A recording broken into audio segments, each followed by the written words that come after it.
Prezados e prezados alunos do curso de Pedagogia do Unifal, da disciplina Antropologia e Educação. Saudades de ver vocês pessoalmente, de retomar as atividades em estudos remotos emergenciais.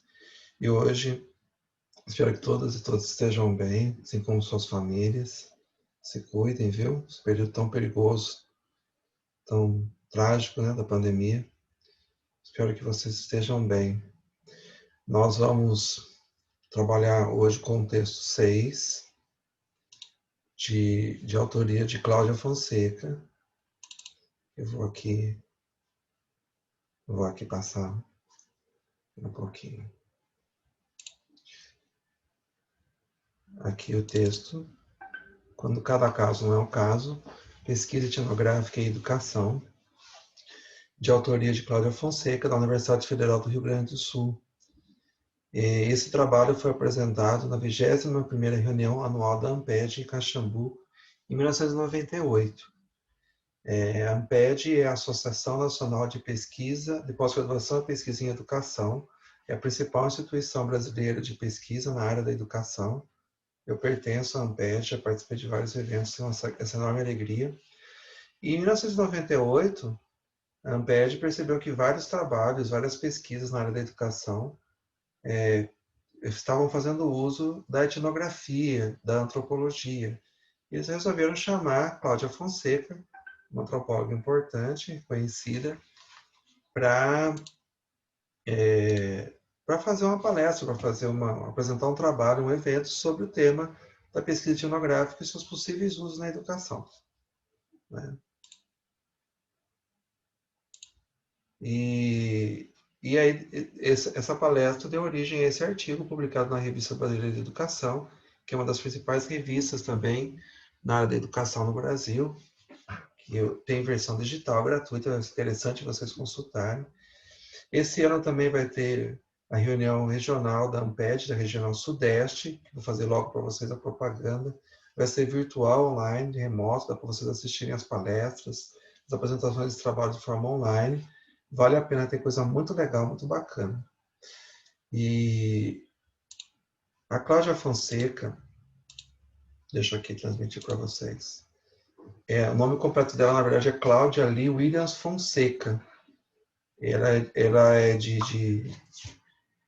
tem pais norte-americanos, parte da família é norte-americana, parte da família é brasileira, então ela tem uma parte da sua vida em que ela viveu no exterior. Ela fez graduação em letras na Universidade do Kansas, em 1967, depois ela fez mestrado em estudos orientais na Universidade de Kansas também, em 69, e doutorado em sociologia na Escola de Altos Estudos de Ciências Sociais, na França, em Nanterre, e o doutorado em etnologia ou antropologia na Universidade de Nanterre, Paris, França, em 1983. Ela teve várias pesquisas e trabalhos no exterior, no mundo afora. Eu passei para vocês, inclusive, uma entrevista que ela deu em 2016, muito bonita, está lá no Moodle. Vou passar depois por e-mail o link, bem muito bonito, que ela conta um pouco da trajetória de vida, de pesquisa. E no final dos anos 80, começo dos anos 90, na verdade, final dos anos 90, começando dos 80, na verdade, no século passado, ela veio para o Brasil e se tornou professora na Universidade Federal do Rio Grande do Sul, na área de antropologia. E começou a fazer pesquisas em antropologia urbana, assim como Maiane, mas especialmente lidando não tanto com temas do lazer, como Maiane gosta de fazer, né? Começou a fazer, mas especialmente com temas ligados à família, as relações da família, gênero, adoção.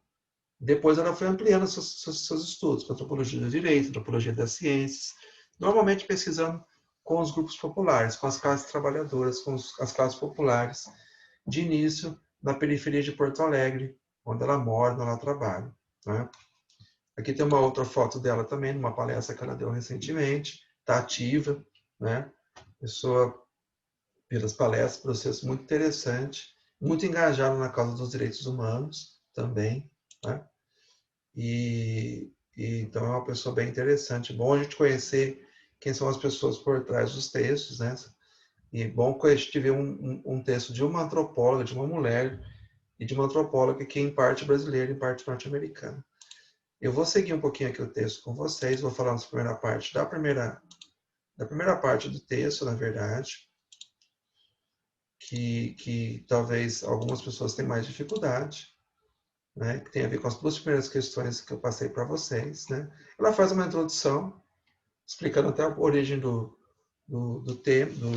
título do texto, quando cada caso é um caso, ou quando cada caso não é um caso, né, que muitas vezes a justificativa de se usar na educação, no serviço social, na comunicação, na psicologia, o método de pesquisa etnográfica, é porque a antropologia supostamente trataria cada caso como um caso. Ela explica um pouco o que isso significa e até que ponto ela concorda ou não com isso. A ideia de cada caso é um caso, é que a antropologia trabalha com o particular, com o cotidiano, ela trabalha com o microscópico, ela trabalha com as pessoas, nas suas relações cotidianas, nas suas relações face a face. Então, esse olhar sobre o microscópio cotidiano faz com que a antropologia considere muito o caso, né?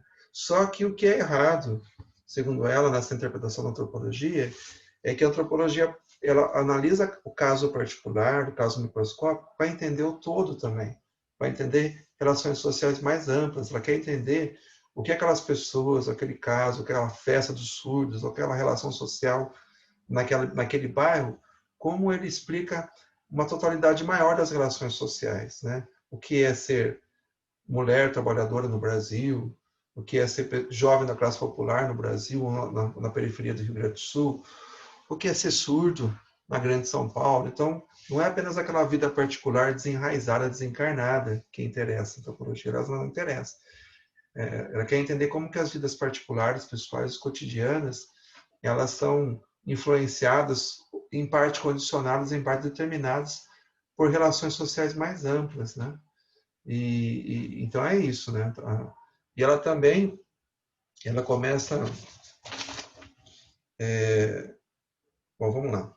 Então, o objetivo inicial, especialmente do texto, é tentar evitar alguns erros e confusões que acontecem no uso da pesquisa etnográfica na educação, principalmente. Mas ela cita exemplos da psicologia, da comunicação também.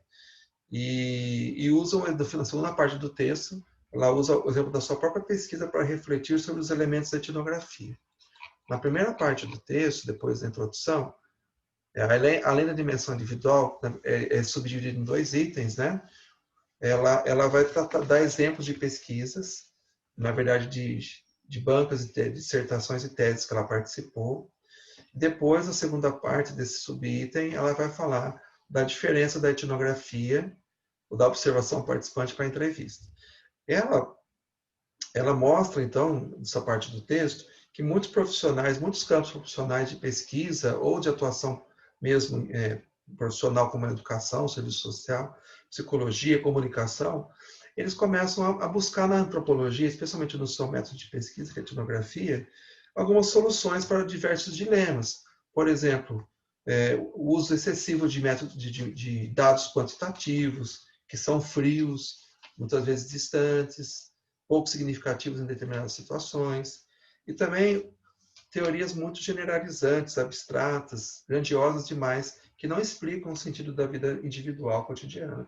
Então, uma forma de tentar se aproximar mais do qualitativo e do particular, do cotidiano, foi o método etnográfico, a pesquisa etnográfica, a aproximação de áreas que não são da antropologia, como a nossa educação, com a antropologia.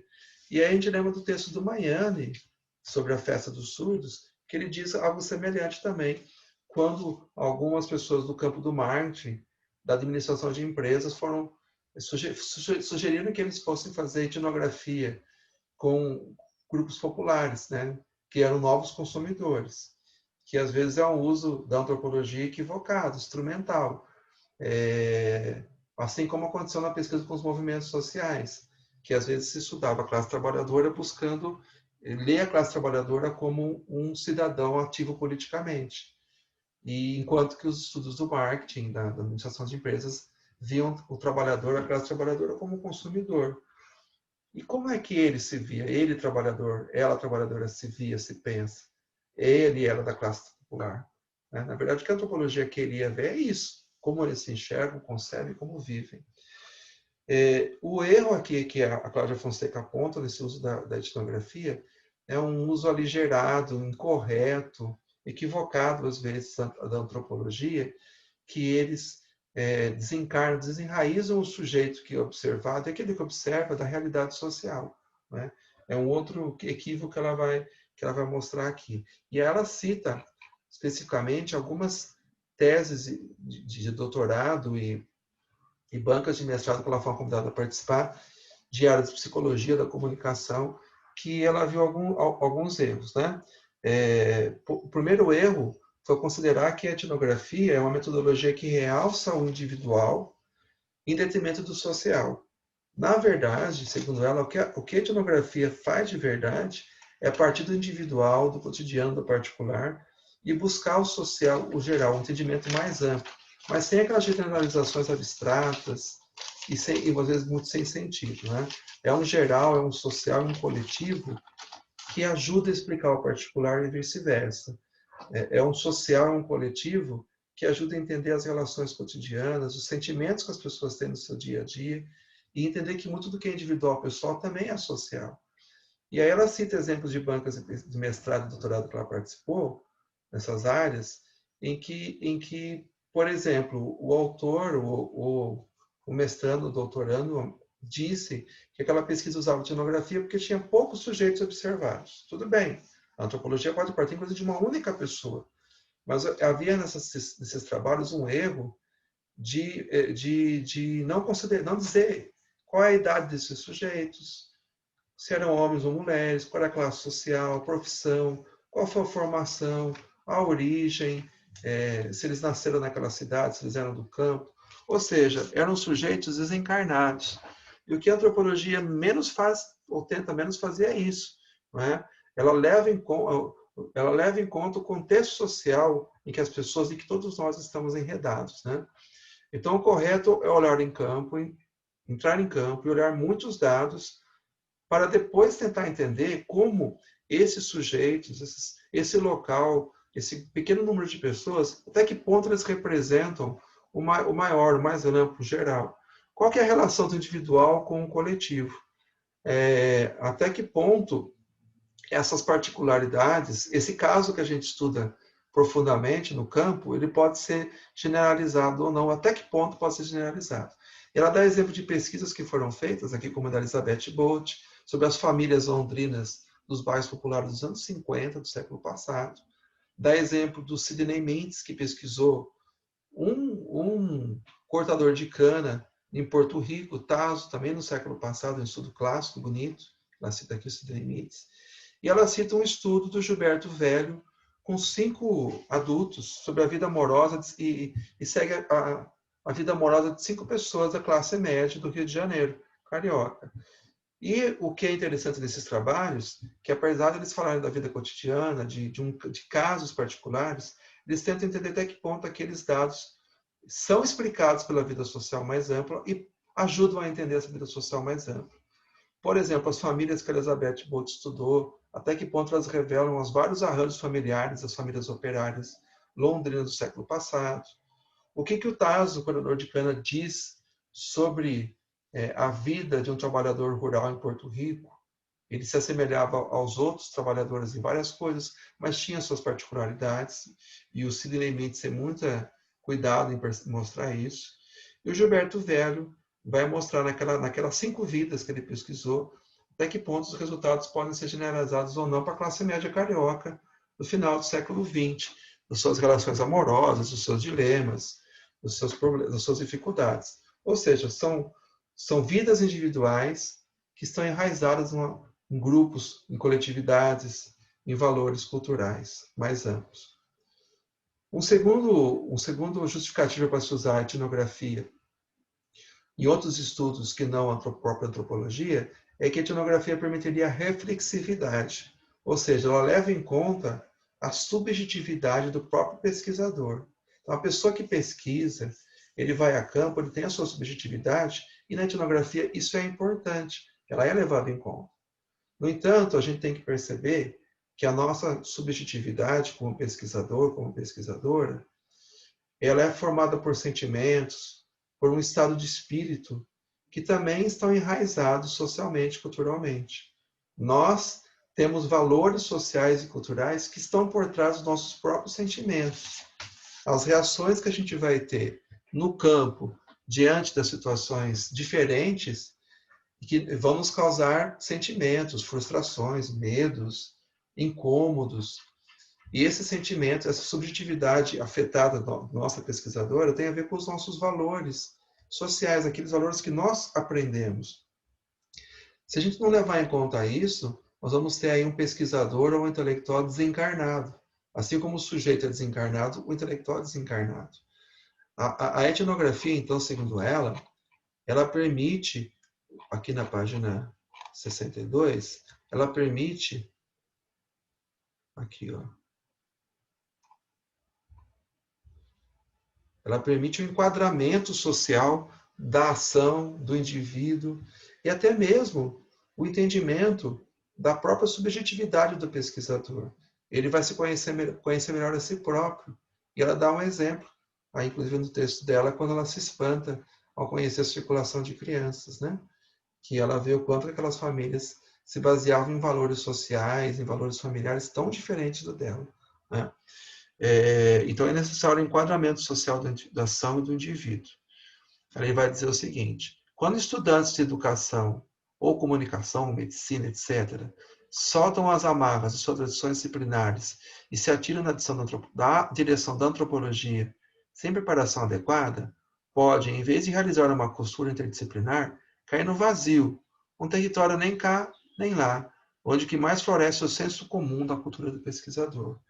Então a gente precisa ver que se a gente não levar em conta o contexto social, histórico, os valores que orientam as ações das pessoas que pesquisamos e as nossas próprias, os pesquisadores, nós vamos cair no senso comum, numa repetição do senso comum. Isso não é ciência, né?